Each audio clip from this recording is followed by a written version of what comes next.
Are you missing bread? This carnivore loaf pan recipe is the evolution of my 3-ingredient buns. Today I'm showing you how to turn it into a full Texas toast and gravy breakfast. Carnivore breakfast. This is the only bread recipe that you'll ever need. Beat 6 eggs in a bowl until they're very fluffy. Combine your dry ingredients and begin adding your heavy cream powder 1/2 cup at a time and beating well. And you're going to do this until all of the heavy cream powder is incorporated into the eggs. It's going to take a few minutes, but it's well worth it. And trust me, you're going to want to use a mixer, either a hand mixer or a stand mixer, because your arm will get tired. Once everything is very incorporated, your dough is going to be very, very sticky and pretty stiff. And then we're just going to pour it into a loaf pan. Try not to make a mess. And I used some loaf pan liners, and it helps the dough from sticking to the pan, and it comes out so easy. And then we're going to bake it at 350 for 30 to 35 minutes. I baked mine for 33 exactly. This recipe was requested by a viewer, and I am so excited to show you guys how I do it. Now in the oven she goes. 350, 30 to 35 minutes. Keep an eye on it because it will burn quick.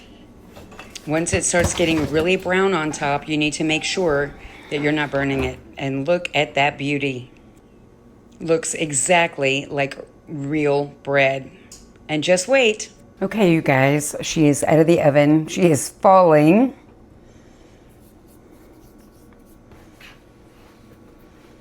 Hopefully, that doesn't mean that it's not done all the way through. But we're going to let her sit for about 5 minutes.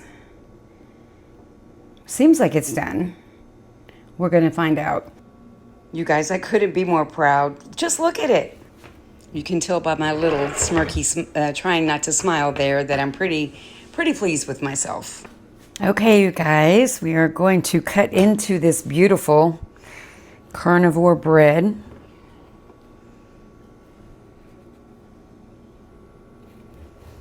Could have went a few more minutes. Look at that, y'all. Bread-like texture. Smells phenomenal. Smells like French toast, which makes sense because it's made with egg and heavy cream. Let's give it a little taste, shall we? She slices up beautifully as well. Look at that beautiful slice. Can you tell I'm pleased with myself?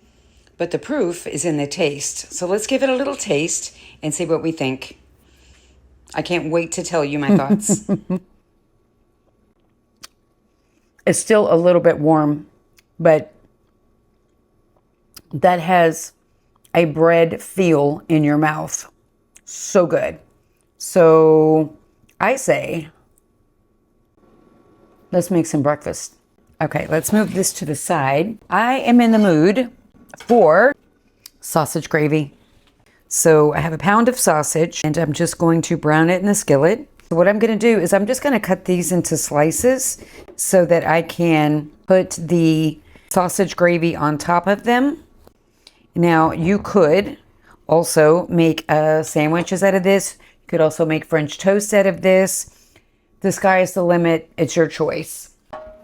It's your bread. You get to decide how you want to eat it and how you want to plate it.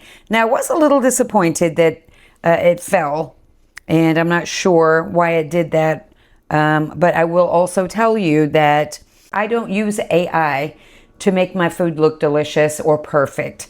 I see no need in that because life is real. And either it turns out perfectly or it doesn't. And I try to show how you can pivot from that point. So my food is always going to be what it really looks like. No fake pictures for me. Oh, it was preheating. Sorry. It said, lady, mind your business. We'll do the bacon first in the air fryer. 100 degrees for roughly 10 minutes because this is thick cut bacon and I like mine really crispy. So I am just going to cut it into thirds. So we're going to put it through its paces today. I've never had air fryer bacon before, but I'm a believer now. So You can see how large this thing is. It's very, very big. It's an 8-quart, and I like that because I meal prep and I want to be able to cook as much at one time as I can. I'm a firm believer, and you cook once and you eat for a week, or you can cook once and eat for a month, however you like to meal prep. Now that it is beautiful and brown, we are going to put in a half a stick of cream cheese. And we cut it up into little small chunks, little pieces. We're going to put 1 cup of heavy cream, and I did warm that up a little bit so it's not just so cold. You can see it's already melting pretty well. So no, I did not drain the grease. I want that fat in there. So we are going to put in the slightly warmed heavy cream and start stirring. So this part is no different from if you were just making traditional flour the way Mama and Granny taught you, or maybe Daddy and Grandpa, who knows? But same process. That needs salt. I'm glad I tasted that.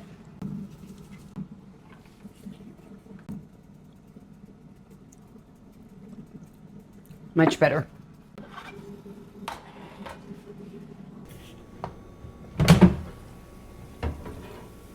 Oh my gosh, look at that.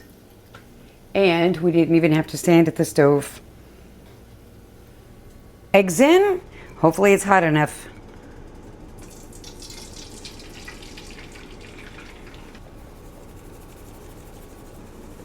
Look at those beautiful yolks. These are pasture-raised eggs.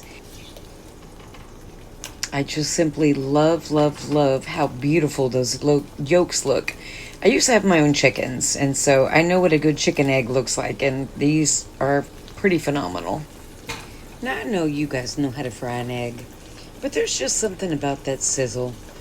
When the egg hits that bacon grease and you hear that little sizzle, those beautiful yolks frying up in that bacon fat, and the taste is amazing.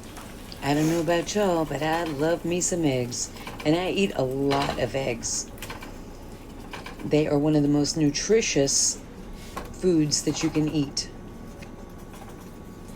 Okay, we're going to toast a couple of pieces of bread. Want it pretty and toasty. Yes, yes, yes, yes. Look at that beautiful browning. You would never know that's not real bread. We're going to call that good. Oh, I am so hungry. So let's go ahead and, well, first let's give the sausage gravy a little taste. I've not made this before. I wasn't super impressed with that first bite, but the next one, that next one makes a believer out of me. And there it is. That's actually delicious.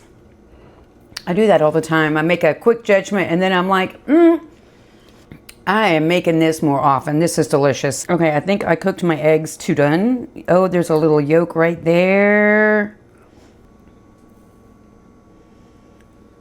Can you see that?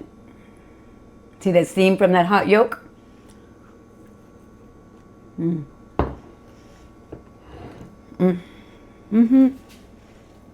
I need some more of that.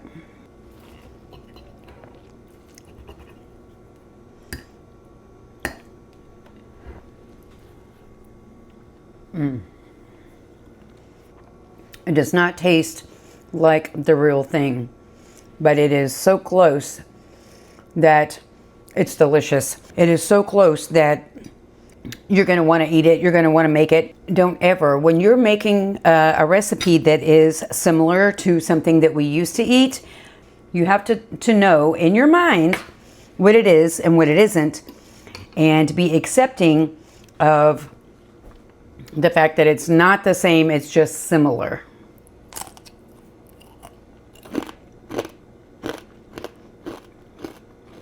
The typer had one job and it did it well. What recipe would you like to see next? Leave a comment below and maybe your suggestion will be chosen. God bless you and keep you. May the Lord make his face shine down upon you and give you peace. Until next time, goodbye, friends. Have a wonderful week.